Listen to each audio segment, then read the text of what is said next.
E oggi vi portiamo a scoprire il mare siciliano, un luogo fantastico. Guardate dove ci troviamo.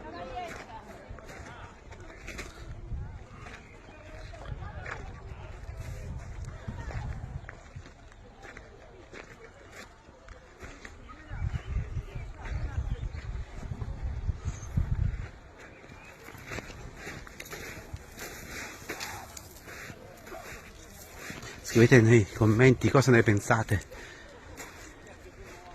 di questa spiaggia e fateci sapere anche da dove ci state seguendo.